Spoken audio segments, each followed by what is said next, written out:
The people that are actually taking action, it doesn't really matter up, down, sideways. People that take action and continue to go forward are going to win. And so I think that's the whole point. It's like, let's not get caught up in all the media, the back and forth.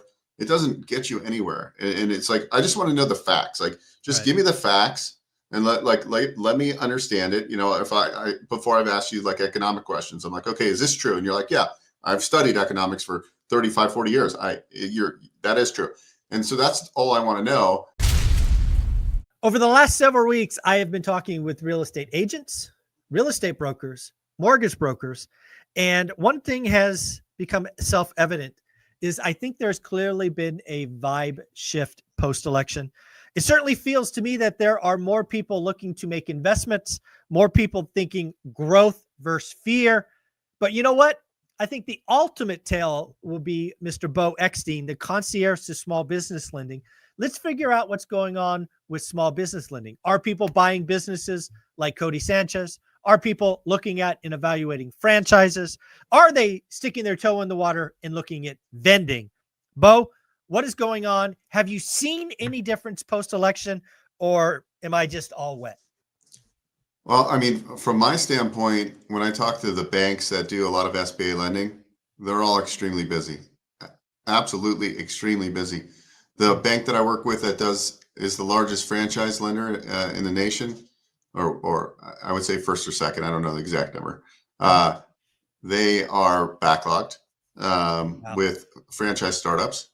So I would say that it's going to continue to be this way. I think people were distracted with all the politics, and now people are just like, all right, let's go out and do something. Yeah, it's really weird. And again, it's a good thing. Let me be very clear. The vibe shift is a good thing. I think a lot of folks were scared, nervous. And when you're scared or nervous as a consumer, what do? You retreat, you pull back. And it feels like we were set up for, a tough road. And I don't know what happened. The election happened. There's certainty in the results. And it is clear as day, not only in real estate, but even here in the Silicon Valley, which leans blue. I mean, like really deep blue. I'm even talking to people in tech, in small companies, and, that sales guys, right? That's my network. I've been in sales for 20 years, and all of them are talking about it's just different. And I have to imagine, if I'm right, or, what we're seeing is right, this small business is going to be a big thing. People are going to be investing. They're going to be buying. They're going to be looking at franchises. And I think a growth mindset is so much better for the economy than a fear in contraction. It just feels different. I think the point is that most of us are looking at social media and we're watching the news. What is it doing? It's putting doubt into our mind, right? If you turn that off and you didn't know what was going on, like I tell people, look, I've had great years. The last couple of years have been great for me. I know I've talked to some of my other people, and they're saying I feel it in the pocketbook, right? And I think those people now are like, okay, well, it's over. Now let's move forward. Right. And at the same point, I think people are realizing, look, nobody's going to save you except yourself, and the only way you can save yourself is to be educated. And yesterday I talked to a one rental guy. He's a very successful pilot. And I'm like, man, you don't really have an income problem. You have a tax problem. So how do we fix that? We need to learn tax strategies and things like that. So I'm pretty sure the people that want to do something this year are going to do it, right? If you want to do something, you're going to do it. And I'm pretty bullish going forward. I think the real estate market will continue to be tight, but I think there's other opportunities in business. There's always opportunities in real estate. Like there's people flipping houses, people buying rentals. That's going to continue. Well, I think you've just said something. I think what happened post-election, I think there's general exception that rates are going to be where they are, and people are done waiting.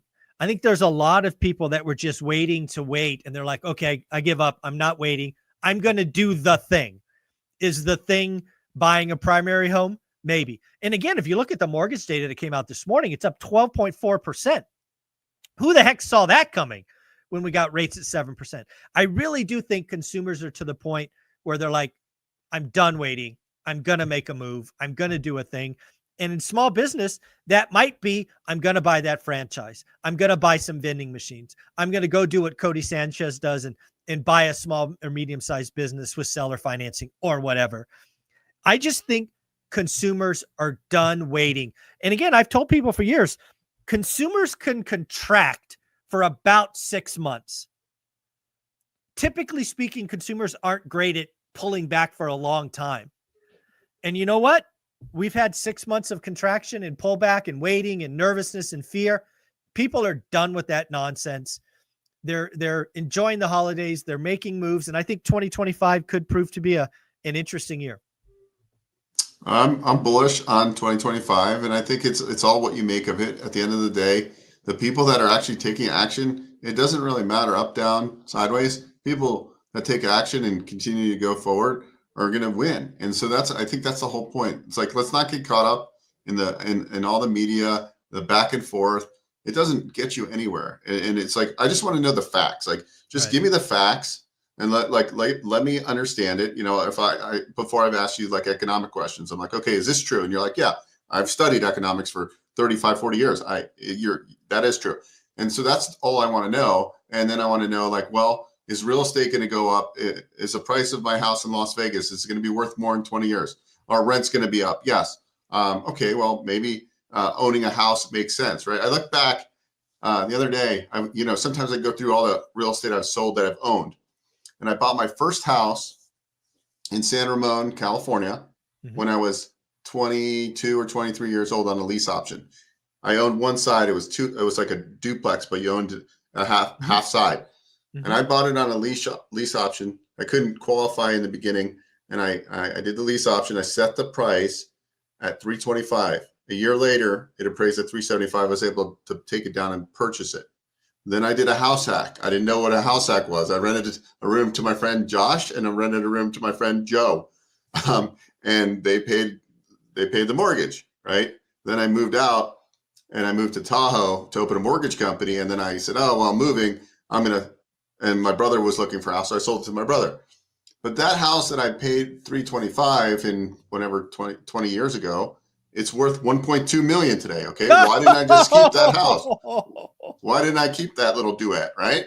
Yeah. And then I looked at the house I owned in Incline Village. I owned a house a block and a half off of the water in Incline Village where the billionaires are kicking out the millionaires.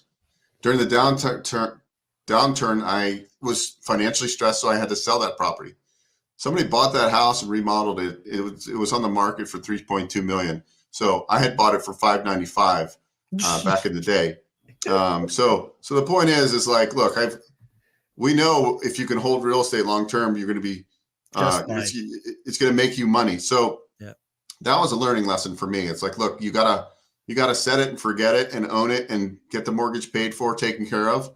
And if you can do that and hold for 10, 15 years, you'll become wealthy. Right. Yeah. And so fast forward 25 years later, and I realized that I made a few mistakes if looking back. So going forward, I won't make those same mistakes because I know real estate's going to be worth a lot more in 20 years than it is today. There you go. Well, folks, if you're excited about 2025, you don't know if a franchise is right for you. You don't know if vending is right for you. There's lots of things you could do, but the best thing you could do is go to onerentalmeeting.com and book a call with Bo. He is the concierge of small business lending. He is helping One Rental at a Time fans all the time, and he loves to do it. Bo, onerentalmeeting.com. Closing thoughts? No, I'm just excited. Everybody have a great Thanksgiving. This might come out a day later. I'm not sure when it will, but have a great Thanksgiving. Enjoy. Guys, get ready. This is the time to turn it up right now. Like, I'm so amped. I actually was just talking to somebody about hiring another virtual team member to grow my business. So I'm always investing into myself. So I hope you guys do the same because I know 2025 will be my biggest year ever. I hope for everybody out there that's on the One Rental channel, I hope you have the same mindset. I hope to see you in February at the event, and let's go strong. Let's make 2025 the best year ever. Like, awesome. Game-changing year. Let's 2, 3, 4x what we do in a normal year. Yeah. Again, folks, I think we're set up to have a buyer's market, at least in the first half. If you're in real estate, take advantage of that. Again, I think just the vibe shift. It's becoming pretty obvious And I like to see it. I hate economies or whatnot when we're all scared, consuming or scared and pulling back. I like it when we're excited and hopeful for the future. Bo, you're amazing. Again, onerentalmeeting.com. Thanks, buddy. All right. See ya.